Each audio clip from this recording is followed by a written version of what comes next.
Hey everyone, I'm Armory Gaming. Welcome back to my channel and welcome to Monster Legends. Welcome to a monster review of Nitroblaster at rank 3. I want to give a huge thanks to Simon for letting me use the account to make this video. So if you happen to see Simon around, make sure to say thanks Simon, because it's all thanks to him. And by the way, I'm going to be making a part 2 video because here's the thing about Nitroblaster. First of all, he has the evolving trait, right? So it's really great to showcase him at rank 3 because he has all of his traits. But at rank 4, he gets a special skill that completely changes his usability. So because of that, I thought it'd be nice to make a video at rank 3 so we can utilize him with his evolving traits, but also make a video with that new skill because it completely changes his gameplay. So expect 2 parts. I'm also thinking I might do a third part, which is just Nitroblaster at 100, because if you're planning to get Nitroblaster and you can't rank him up, we have to see how usable he is without his evolved traits. But with that being said, let's talk about this monster. So Nitroblaster is the current monster, the very last monster in the maze event. Unranked, he has the artifact trait. This is a very powerful trait. Artifacts are not alive, he's immune to all status effects. At rank 1, however, not only do you keep your artifact trait, you also get water protection, so the monster takes half damage from water attacks. This is phenomenal considering, well, you're a fire monster, so if an enemy water monster attacks you, normally they'd have an elemental advantage. Thanks to your water protection, you don't need to worry about that. So he is deadly, he's tough to kill. And then at rank 3, you have status caster area damage increase, which means your monsters will deal 50% more damage. Now I mentioned in a previous video that I talked about Nitroblaster. If you want to check it out, make sure to check that out before finishing this video. I wasn't sure if the damage increase would actually work on yourself because you're an artifact monster, and artifact monsters can't have positive effects. Now, yes, we've seen some artifact monsters that do have positive effects like Timerion, but I feel like that was just exclusively for him. So artifact monsters really can't have any positive effects. So this monster is powerful, like really powerful. Simon has already ruined him 2 strength and 1 speed. Look at that base power, 4212 at rank 3. That is super strong. He's one of the stronger monsters in the game. In terms of relics, he can hold the amulet and he can hold the armor. So Simon has already given him Nabotis' armor. After being hit, if warrior's life is below 50%, where it heals by 46,000 points, and he even gets stamina. So once he drops below 50, if you have Nabotis' armor, he basically gets a full recharge. It's insane. And then Charizard's amulet, after hitting the warrior's life is above 50, deals 12,000 points of special damage and removes stamina. That is a crazy good amulet. Alright, with that being said, let's get into the skills, and let's just click on change skills because I want to go through all of them. So, and we'll talk about post-human later. So dehydration applies fire weakness to an enemy, gives 1 extra turn to itself. Pretty straightforward skill. I love it because you literally make someone weak to a fire attack. So this monster once he's rank 1 at least, you have water protection, and then it doesn't matter which monster, what element he's facing, because he makes him weak to fire attacks. He gives himself an immediate extra turn, which means he can attack again, and this only has a 2 turn cooldown, which is pretty low, I would say. We have Star Core, deals very heavy fire damage to one enemy, applies burn and ignite to one enemy, gives 1 extra turn. What in the world? So, you apply fire weakness, and then you attack someone with a very heavy fire based attack, and you also burn and you ignite, and you also still get an extra turn. Ridiculous. Evaporation deals very heavy fire damage to all enemies, applies fire weakness to all enemies, so this is a setup skill that is also a strong AoE, so you can literally do dehydration just to make your evaporation a little strong against one enemy monster. And we also have Beam of Inferno, another AoE skill that deals moderate fire damage to all enemies, applies burn and ignite. This is such a powerful AoE skill. It attacks everyone and literally incinerates them by applying burn and ignition. Burn and ignition together takes away a huge chunk of HP, as you're going to see. And once again, because it's fire based, you can do dehydration first, set up, and then do some serious damage. Alright, but now let's talk about some of his other skills. So he has Support of the Organics, which applies double damage to all allies and gives 1 extra turn to itself. We have yet another extra turn skill. And that's the interesting thing about this, because you can kind of start to see a cycle potential, right? You can do Support of the Organics to give... No, you can start the game off with dehydration. You can do Support of the Organics to give everyone double damage. And then you can do Star Core, and by the time you get your other extra turn, you can do dehydration again. So if we swap out one of these AoE skills, we might be able to set it up so that we can AoE everyone, and 2 of them are super weak to fire attacks. So we'll work on that. We'll see what we can do.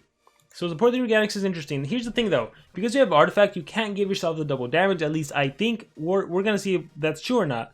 But The thing is, keep in mind I said this monster can be used completely differently. So because he has that status caster, let's go back to the info. Because he has that status caster 50% increase, I feel like there's a usability of this monster where you can buff someone with 100%, they already have the 50%, and so Nitroblaster can actually serve like as a secondary support monster kind of thing. So that's interesting.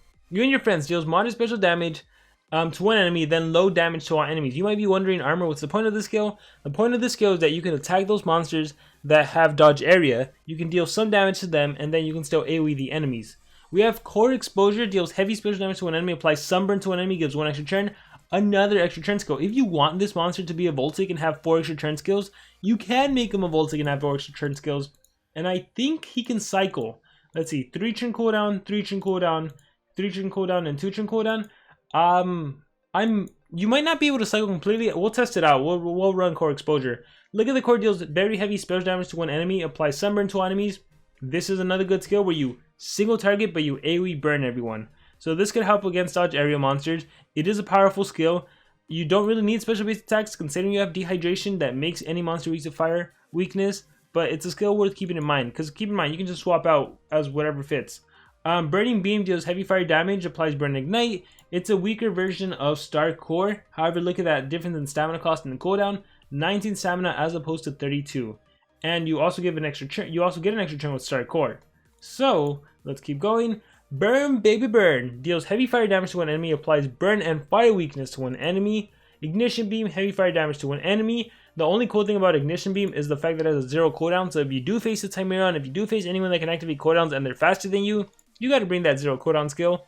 Failed Step to Humanity. This is the joke skill because it applies damage boost, bleed, and true vision to itself. You might be thinking, whoa, an extra 50%. You might be thinking true vision I'm not going to miss, and what is it? Bleed? Well, here's the thing. Because you have artifact, this isn't going to land on yourself. So that's why it's failed step to humanity. We can test it if you don't believe me. At least that's what I think. And then post-human. The reason I want to make a part 2 for post-human is because let's look at the skill.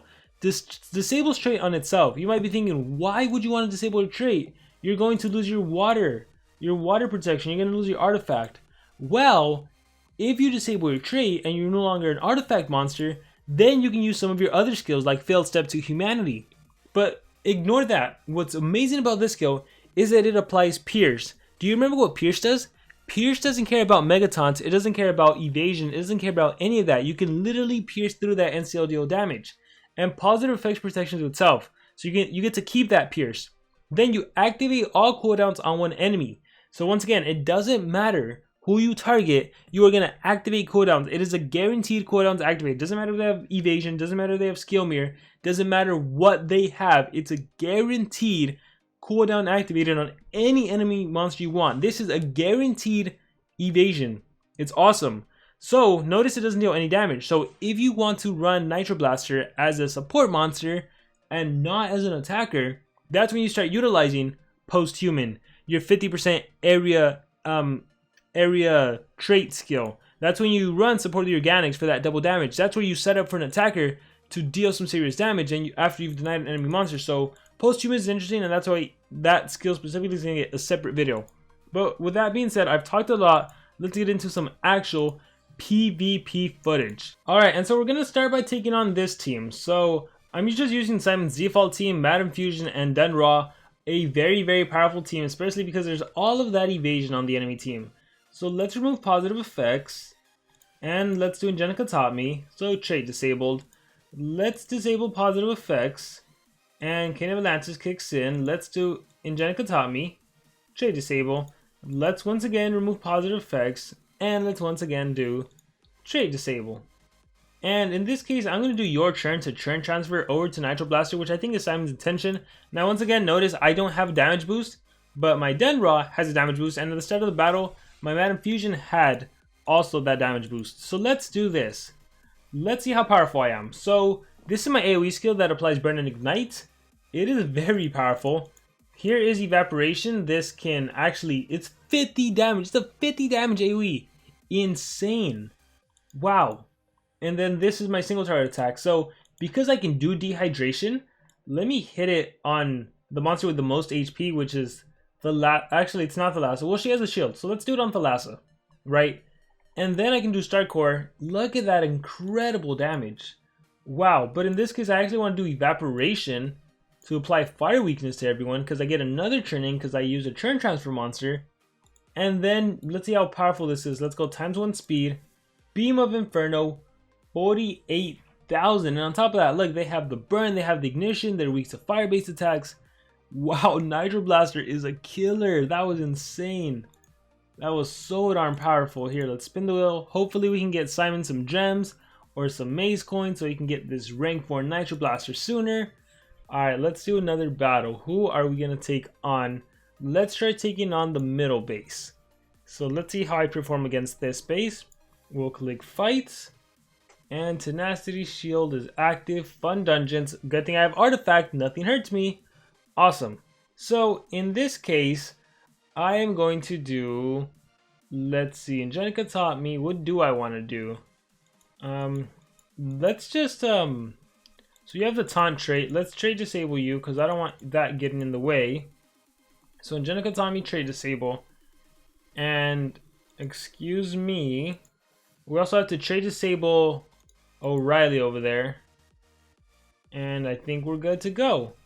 I'm going to do your turn to give Nitroblaster time to shine. So let's see what he can do when he gets a turn in. So again, like there's already two nature monsters, so I have an elemental advantage. So let's just dehydrate what's his face? Let's dehydrate Brutalis, and now I'm free to attack. Beam of Inferno, wow. Star Core, so obviously what I want to do first is Star Core to damage Emberbird to the point where I am closer to killing her. Look at all of that damage. Then I can hit a Beam of Inferno. And just like that, everyone's weak to fire-based attack. They have the ignition, they have the burn. Oh my goodness. 69,000 damage? And I can do dehydration again. But again, they're both weak to fire attack, so I'll just hit the other AoE skill. And just like that, they are no more. If you have I can see why Simon runs both AoE skills. When you have a turn transfer monster like Madam Fusion, you can set up with one of the AoEs and then use the other AoE skill. That is truly incredible. Here, let's do this. So let's change up the skills just to see what else we can do. So one combo I mentioned is running Support the Organics just so you can dehydrate and AoE 2 enemy monsters. So Starcore will keep, and we gotta get rid of one of the AoEs. I'm gonna keep the stronger one. Even though this one does burn ignition, I just want to see how much damage the stronger one can do against 2 enemy monsters. So this is gonna be so much fun. Let me get my extra attack, collect, and then go to multiplayer. Who do we want to take on though?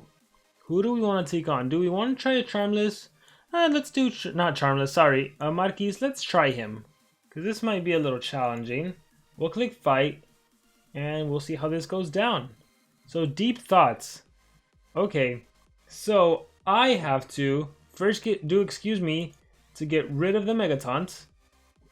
And then I got OTK'd. Aw. Alright, well, let's see how powerful I am then. Oh. Can only be damaged by skills of the light element. Well, that's not fun. Here, let's do dehydration. So fire weakness kicks in, all against 1. Good thing. So I got hit with burning. Good thing I'm an artifact monster, so that didn't hit me. And look at that, I can actually OTK the main threat. So Starcore, you're dead. Charizard's amulet kicks in. Awesome. Then I can do Support the Organics on myself, which again, it won't give me double damage. It gave, oh, he has nanovirus, so he didn't get double damage. But that's cool because this allows me to do dehydration again. And this time I want to dehydrate Dunraw. And then I can do evaporation and deal some serious damage. So the combo does work. You can cycle into it just like that. That's good to know. Here, we'll run Curse of the Pharaoh. And, oh, I had Total Blind, huh? Gates, so Megaton, I must scream. Again, I'm an artifact monster. That doesn't touch me at all. Nabotis' armor kicked in. Beautiful. So let's apply that burn and ignition. Honestly, I can recharge and Dunraw would die at this point. And looks like I'm going to have to recharge. So recharge. And here, really quickly, let's see. Look at that. Ignition and burning. Beautiful. I am going to recharge. And then Future Bender. Damage increase, that's fine. Look at that, 80,000 damage. That was just from DOT alone. So, dehydration, miss. Support the organics again won't do anything, so just evaporation. Fire weakness is there. Beautiful. So 1v1, who is the better mechanical monster? I'm pretty sure I'm in the mechanical book too.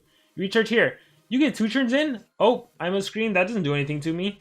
You can't blind me, you can't deny me, you can't do anything. Star core it is. 36 damage without the weakness. Alright, so you saw that it works. Dehydration, the cycling potential, and the damage output is insane. We're going to try one more thing where we're going to run only extra turn skills to see how well I can perform. So to do that, I'm going to also put in, which one? Not you and your friends. Gives 1 extra turn. Core exposure. I believe that is your other extra turn skill. Your only other extra turn skill. So dehydration, keep this. Evaporation is the skill I'm going to get rid of. And we just want to see if we can cycle more.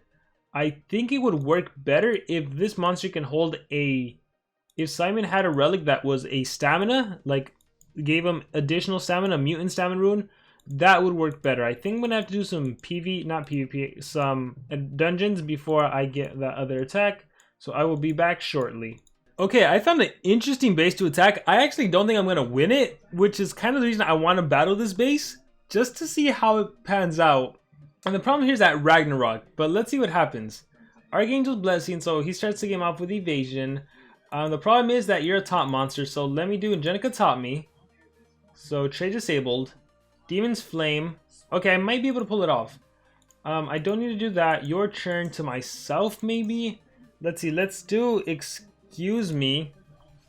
And then it depends on what he does next. Queen's Call. Okay, that's actually perfect. So I can trade disable. Okay, no, I might be able to pull it off. So my relic kicks in, Charger Banner kicks in. We'll do Excuse Me over here. And then we'll trade disable as well. And then let me make sure I have enough stamina. 25, perfect. Excuse Me. And then we will give Nitro the time to shine. So here's what I want to do. I want to obviously start the game off with dehydration to start making them weak to fire-based attacks. Okay, because no one is weak to fire-based attacks right now. Dehydration on Wormlad. So now he's weak to fire attacks. Check that out. That is powerful. The next skill I want to do is my Star Core because I want to be able to use it again. And I might as well use it on the monster that is already weak to fire attacks. So on Wormlad. Alright, good.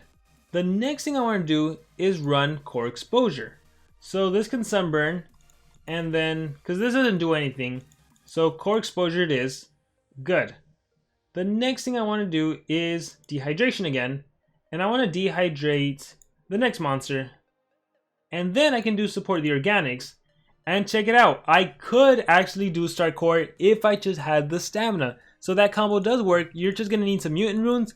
Partner up with the Lasses to start the game off with double stamina. So there are ways to make it work. You could technically do team stamina. But I mean really most people wouldn't do that. So we'll recharge and we'll see how the battle progresses. Archangel's Blessing.